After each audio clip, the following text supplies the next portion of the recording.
ese del trabajo. Hoy estamos viendo el fruto de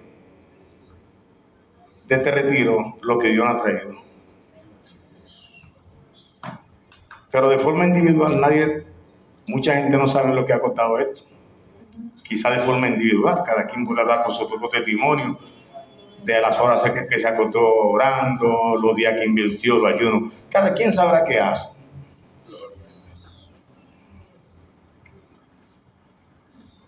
Pero este retiro ha costado mucho. Más de lo que muchos piensan. Ha costado bastante. Esta es una actividad que más ha costado. Y no estoy hablando de dinero. Ha costado bastante. Pero cuando uno ve la actitud de los que vinieron, valió la pena. Pero ha costado mucho. Y esta ha sido una de las actividades más caras. No estoy hablando de dinero, vuelvo y digo. De dinero conectado con el espíritu. Si tú todavía estás pensando en la carne, en vez de un retiro a esta hora, puede irse para su casa, que usted ha perdido el tiempo aquí. Swing. Esta es la actividad que más ha costado a esta iglesia. Créanme que se los digo. Y han pasado muchas veces, y han pasado muchos retiros. Y nada hubiera costado tanto como esto. Ha costado bastante. ¿Por qué? Porque es que a veces hay gente que nosotros hemos tenido una lucha muy fuerte.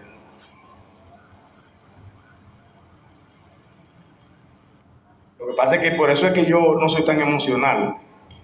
Porque en lo emocional a veces no entienden las cosas.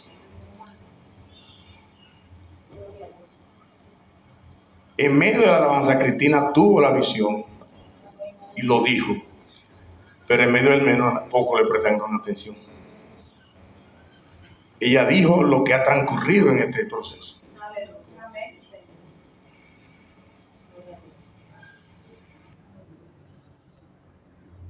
Las emociones son buenas, todo eso es bueno.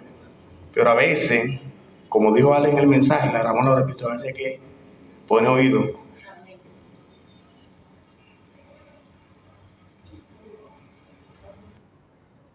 En medio de una de las alabanzas, Cristina habló claro y Dios lo usó bastante y declaró los misterios que han pasado para este retiro. Y dijo, él ha costado mucho, el enemigo ha querido cerrar la iglesia, el enemigo ha querido... Pero a veces nosotros andamos muy mareados y no nos damos cuenta de lo que transcurre en la iglesia. Para muchos es muy fácil venir aquí. Y vuelvo y reitero, no estamos hablando de dinero. Para muchos es muy fácil venir aquí. Disfrutar y gozarse. Pero antes, como eso es parte de la sabiduría,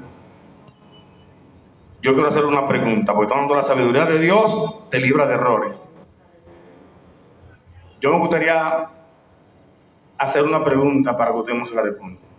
Cada actividad de aquí, ¿cuántas horas le cuesta a usted de oración? ¿Cuántas horas usted oró por esto? ¿Cuánto usted ayunó? ¿Qué usted hizo para que esto sea? Estoy hablando de la parte que nos toca humanamente. ¿Qué usted hizo? ¿Qué usted aportó para esto?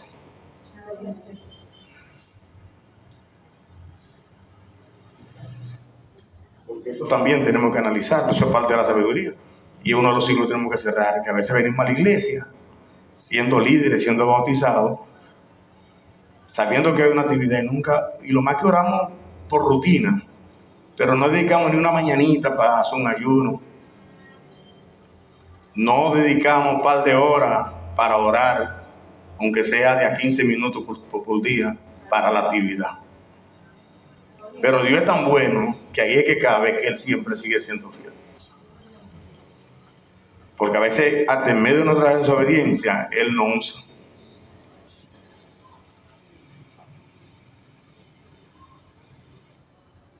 Hace muchos años yo vi una historia que no estaba dentro de esto.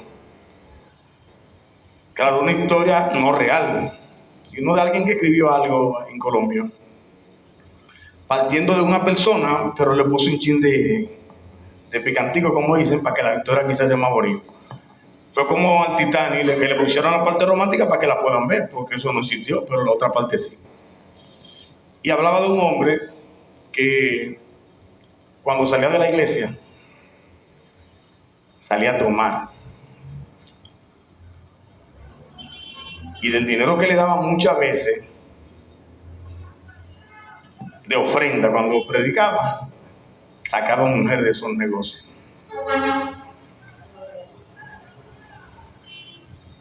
Y un día, en medio de uno de esos humos que se le fue la manito, él mismo se preguntó que cómo Dios lo usa tanto si él no agrada a Dios ni hace cosas para Dios, que a Dios le agrade. Y el mismo Dios le dio la respuesta esa noche. Yo lo hago no es por ti, es porque hay gente que han creído en ti y han creído en la obra a los lugares que tú vayas. O sea, yo lo hago por mi obra. Y eso es bueno que lo tengamos pendiente. Dios es tan fiel que muchas veces sabemos que no nos estamos portando bien y como quiera se mueve con nosotros. Eso quiere decir que si lo hacemos la cosa mejor, se movería más. Si los vecinos y los que no conocen a Dios se movería más. Ahí podemos ver la fidelidad de Dios con nosotros. Que aún en falta, Él se mueve. Aún no orando por la actividad que tú vas a participar, que tú eres un líder, que tú eres un miembro bautizado, aún Él se mueve y te beneficia y te bendice.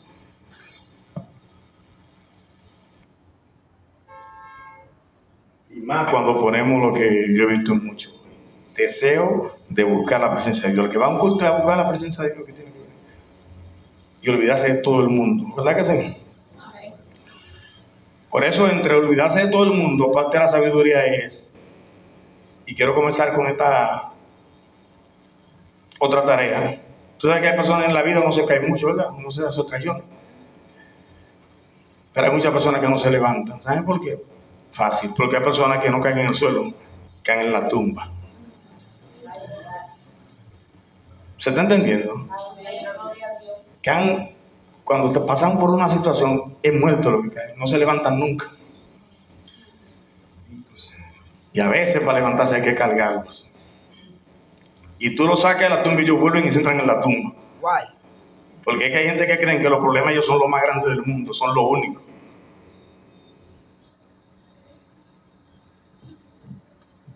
Y ahí no renunciamos a enfermedades, no renunciamos a preferencias sexuales. Sí, porque hay mucha gente adorando al Señor que tiene sus preferencias raras, pero no se le entregan a Dios. Gente mentirosa que predican, cantan, alaban, danzan y de todo, y no le entregan eso a Dios. Entonces, todos esos errores es por falta de sabiduría, por no saber entregar las cosas a Dios. Entonces, cuando Dios te está usando en la esperanza de que un día tú vas a cambiar, pero eso puede un día agotarse. A veces lo hace por los demás, no por ti. Entonces vamos a aprender que si caemos, cometemos un error, o si tomamos una mala decisión, vamos a aprender a caer en el suelo, no en la tumba. Porque cuando caemos en el suelo, ¿verdad? Dios no se levanta, aunque se haga tierra. Hay gente que cae en la tumba. Pero también hay gente que tienen que echar en la tumba. Salga de la tumba usted y comience a echar en la tumba muchas cosas que usted no ha sido capaz de echar todavía. Ambos mensajes hablamos de nuestro ejemplo predicado. Porque aquí en la iglesia todos somos santos y todos somos buenos. Por eso le he dicho siempre que a mí me preocupa más o me gusta más como usted predica fuera de aquí. Aunque a muchos cristianos evangélicos no nos gusta la palabra, yo me lleno más de orgullo saber cómo tú predicas allá que cómo tú predicas aquí. Porque aquí cualquiera lo hace bien. Simplemente hay que saber manejar la palabra, tener cierta gracia, y Dios siempre es fiel y trata de ver cómo te va escalonando hasta llevarte a un momento que quizás tú comienzas a depender de Dios, no de tu propia fuerza. Pero allá afuera que se predica. El lugar, la iglesia es un lugar de celebración, de fortalecimiento. Es como tú te vas a cargar la batería después de un día agitado. Pero allí es que se predica. Usted dirá, pero aquí se predica así, pero nunca más que allá.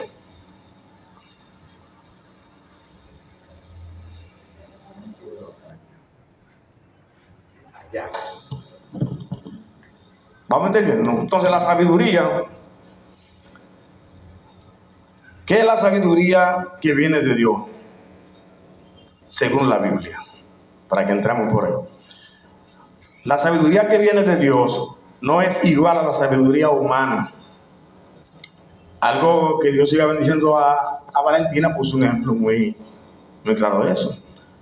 Por lo general, la sabiduría humana se centra en acumular conocimiento. Usted dirá, pero entonces sabe, no. Si tú acumulas conocimiento y no lo enseñas, tú eres sabio. El que aprende algo y no lo enseña, prácticamente no es sabio. Tiene conocimiento que no lo tiene.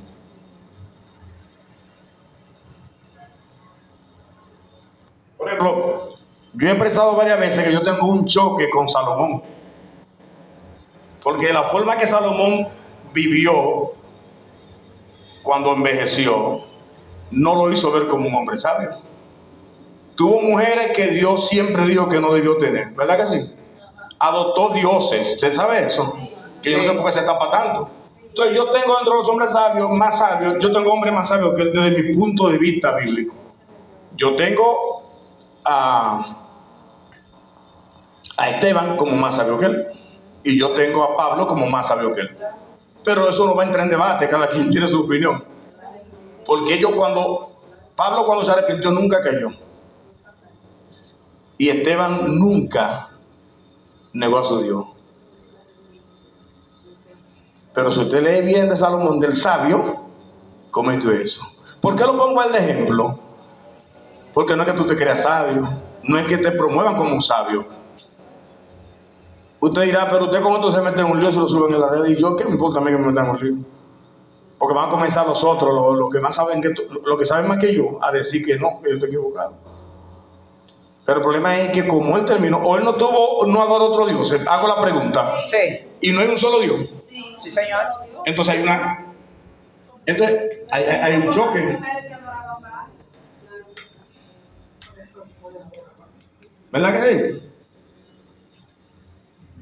Es tan tal que hay teólogos que han dicho que eso es parte de una generación que todavía quedó, que no se rompió una cadena, parte de la cadena, que fue en las situaciones que pasaron en la vida de su antepasado. Pero eso es tema. Yo lo que quiero decir, lo que estoy comparando con hombres sabios. Entonces nosotros a veces nos queremos muy sabios, muy inteligentes, pero cómo tomamos las decisiones y cómo vivimos es que muestra tu sabiduría. Porque recuerda que buscar conocimiento no quiere decir que tú eres sabio.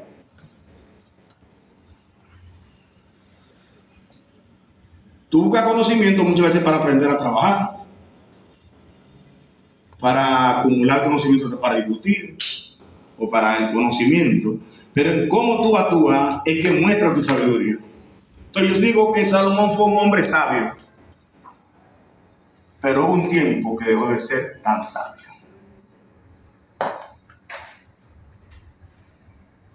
Como siempre he dicho, que Sansón pasó de ser el hombre más fuerte al hombre más débil del mundo. Entonces, ¿por qué le pongo este ejemplo? Porque se da un caso de que nosotros a veces creemos que cuando estamos en estos caminos, llega un momento que nos olvidamos de que esto es un asunto de persistencia. Y a veces comenzamos a buscar conductas que supuestamente hace tiempo que debimos dejar, ¿o no? Y a veces la dejamos por un tiempo y volvemos a la buscamos. Entonces eso no es sabiduría. Pero tampoco es fidelidad a Dios. Y nos justificamos con que andamos en el mundo, que no estamos en el cielo. Sí, pero la palabra nos manda a imitar a ¿quién? A Cristo. Entonces nuestra conducta muchas veces no se corresponde con lo que predicamos ni con lo que somos. Y eso es falta de sabiduría y lo vamos a ir viendo en lo que tenemos por aquí en el mensaje. con sustento bíblico. Porque una cosa es que tú digas yo amo a Dios, ahora que somos servidores de Dios lo somos, porque por eso estamos aquí, ¿verdad que sí? Por eso nos congregamos. Pero somos obedientes a Dios. Ese es otro tema, no es lo mismo. Tú puedes servirle a alguien y buscar de alguien, y no quiere decir que muchas veces tú seas lo modelo, porque tú le seas fiel en decisiones que tomas. Porque ¿qué es lo que es la fidelidad? La fidelidad es un día, una decisión, es un solo momento. Entonces a veces nosotros salimos ahorita, mira cómo ha sido la mañana aquí. Maravilloso, ¿verdad? Entonces hay cosas que ponen en tela de juicio tu sabiduría. Yo me imagino que los que han sentido la presencia del Espíritu Santo así, yo me imagino que no van para su casa a pelear hoy y que no van a aceptar que nadie les cuente un chisme, ni van a comentar nada que no les gustó de la iglesia. Yo supongo que sí. Porque no estamos en la presencia de quién era que estamos. Y seguimos estando, ¿verdad? Estamos. Entonces, en esa presencia yo entiendo que eso no se lo lleva. Porque es que lo que uno viene a buscar a la iglesia es a alimentarse, a fortalecer este país con la carga, con la batería cargada. Pero entonces a veces lo botamos en el camino y a veces lo botamos en la misma iglesia. Entonces eso es falta de sabiduría. Pero seguimos viendo. Alguien sabio es alguien que sabe mucho. Pero tampoco quiere decir que es. No quiere decir que si él se descuida va a seguir siendo sabio siempre. Porque la sabiduría, recuerden que es saber tomar decisiones también. O sea, no es que tú sepas muchas cosas, es que tú sepas tomar decisiones. La sabiduría es como la integridad de un paquete completo. O sea, no es yo sé de historia, no es yo sé español, no, yo sé lo que... No, es también tomar decisiones sabias. Sin embargo, la sabiduría que Dios nos da es una que no nos capacita para hablar y actuar reflejando su carácter mediante cualquier circunstancia. Ahí quedamos en algo que decía, ¿es verdad que sí? Cuando alguien nos ataca, ¿cómo respondemos? Habla de quién somos.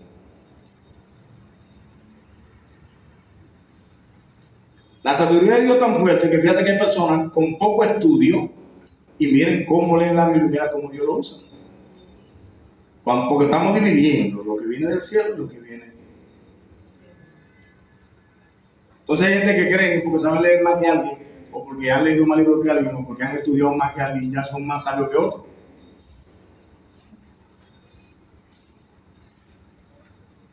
Por eso he puesto de ejemplo aquí que para mí las 7 personas que yo conozco más inteligentes, 5 de ellos no llegaron a octavo.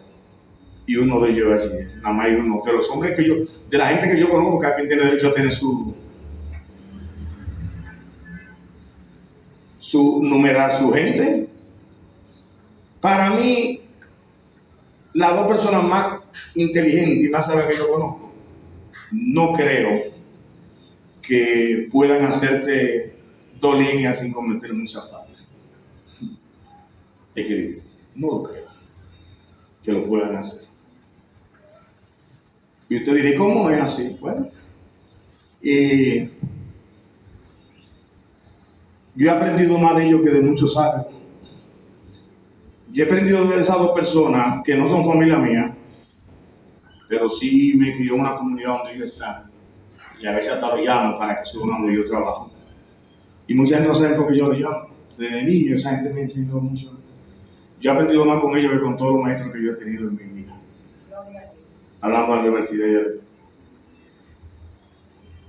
Pero yo no, yo a veces le digo, antes le dije yo a uno, que ya está bien mayor, le digo, usted no se da cuenta que tú eres un hombre sabio. Que digo, no, me perdona porque yo soy un hombre bruto. Y yo nada más le dije, pero usted es el hombre más bruto que más me ha enseñado. ¿Por qué también le pongo este ejemplo? Porque también creemos que porque hemos leído un poquito más que otro, Dios nos va a usar más. Y aquí tampoco aplica eso. En los caminos de Dios, Dios usa al que Él quiere, como Él quiera y cuando Él quiera. Así es. Aquí tampoco existe, y yo tú dices, más que yo soy más bonito, que yo soy mejor, que tengo, no. Y al que Dios quiere usar. Por eso en esta iglesia, como es la iglesia Nueva Iglesia en Barrera, si un día de repente hay un señor que tiene un trabajo muy humilde, va a poner un nombre por ahí, y que quizá firma con 3 cruces, si ese fue el que Dios comenzó a usar, que es el que lo va a predicar todo hasta que Dios lo calle. Porque este es el iglesia de Barrera, aquí no estamos buscando cuadros. Aquí nadie te modelaje. Que no sea modelada. Entonces, en todo eso consiste la sabiduría. Pero te voy a repetir algo de lo que leí ahora. Sin embargo, la sabiduría que Dios nos da es una que nos capacita para hablar o actuar reflejando ¿qué? Su carácter en medio de cualquier circunstancia. La verdadera sabiduría tiene su origen en Dios. Mientras más nos acerquemos, más sabios seremos. Por eso la palabra dice que si a ti te falta ¿qué? Sabiduría o entendimiento, que se la pide a ¿quién? ¿Qué fue lo que Salomón pidió?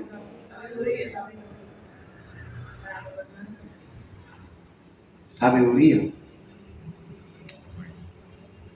Pero la sabiduría viene no por tu nivel académico, sino por tu relación con Dios.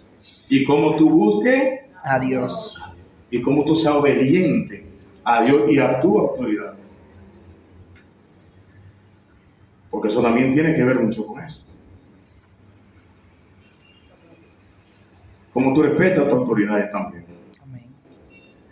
El libro de Santiago en el Nuevo Testamento dice cosas muy interesantes sobre la sabiduría. Por ejemplo, vamos a buscar el capítulo 1 y vamos a vernos en el versículo 2 para que podamos ir viendo algo. Vamos a buscar capítulo 2 y capítulo 1. Vamos a comenzar con el 12. Santiago capítulo 1. Vamos a leer del 1 al 6, pero vamos a irlo viendo al pasito. De Santiago capítulo 1. A ver. Vemos que nuestra relación ante la prueba de la vida es una señal de niveles de sabiduría. ¿Oído? ¿Cómo tomamos la prueba? Muestra nuestra fe, y nuestra fe muestra la sabiduría que hemos aprendido de Dios, porque ahí es que viene el asunto. Nosotros tenemos una fe, pero la fe nos tiene que educar, ¿o no? La fe nos educa cómo actuar cuando estamos pasando por cualquier circunstancia. Entonces eso quiere decir que la fe nos hace sabios y nos hace tomar decisiones sabias. Por ejemplo, la fe hace que tu esperanza muera. La fe te evita caer en ansiedad, en estrés. Te evita caer en depresión. Entonces tú estás pensando como sabio, ¿sí o no? Amén. ¿Y qué te hace eso? Sabio. ¿Verdad que sí? Oye, ¿qué dice Santiago 1? Hermano mío, tened por sumo gozo cuando halléis en diversas pruebas, sabiendo que la prueba de vuestra fe produce ¿qué? ¿Qué es lo que produce la paciencia? Mantenga paciencia su obra completa, para que seáis perfectos y cabales, sin que os falte cosas algunas. Si alguno de vosotros tiene falta de sabiduría, pídala a ¿quién? A Dios, el cual la da abundantemente, sin reproche. O sea, si nos falta la sabiduría para tomar la decisión. Primero, no desesperarnos. Aquí vamos en toma de decisiones. Porque, ¿cómo que se llama el tema? La sabiduría de Dios. Por ejemplo, vamos a hacer una comparativa en este escenario. Tengo una situación X. En esa situación me estoy llenando de ¿qué? De ansiedad. Sea porque debo la tarjeta, sea porque me está cobrando la casa, sea porque tengo un problema familiar, sea porque tengo un problema en el empleo. Eso me manda a orar. Yo no puedo tomar como cristiano una decisión sin primero orar. Pero tengo que quitarme de mi cabeza que Dios tiene la última palabra. No tiene la última palabra, tiene la única palabra. Y lo primero que tiene que poner un hombre de Dios antes de hablar, a lo boca suelta, a lo lengua suelta, antes de usted hablar, usted tiene que pensar cómo Dios le contestaría a Jesús, cómo le contestaría a esa persona por esa acción. Eso es un hombre de Dios sabio. Pero como estamos en una situación, la palabra te dice, hermano mío, tener por sumo gozo cuando halléis en diversas pruebas. O sea, la misma palabra nos manda que no estemos amargados, abrazando Pablo Luis, abrazando Esquina, un moquerío y una cosa el día entero. Y una quejadera.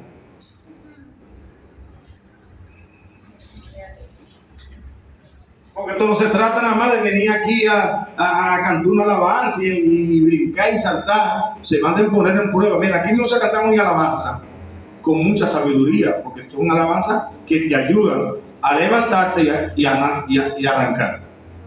Vamos a ponerlo en práctica, amando la música y bailar. Tener por sumo gozo cuando allí en qué. ¿Cuál es la prueba que tengo? Tengo problemas familiares, tengo problemas de salud, tengo un problema con un hermano en la iglesia, con quien sea, porque a veces nos metemos en chisme hasta en la iglesia. Guay. Y si Dios se descuida en el cielo, nos metemos en chisme también. Guay.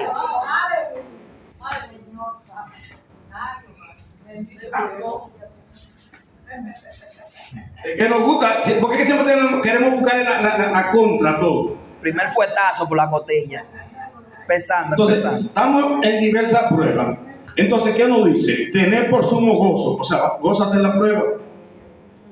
Gózate en la prueba, la palabra lo manda. Entonces, tú no puedes querer llevar la palabra de Dios nada más, ponerla en práctica lo que te conviene. La palabra te está diciendo aquí, tener por sumo gozo cuando hay en prueba. Entonces, ¿qué ha pasado con eso? Ahí la Biblia nos explica. Ay.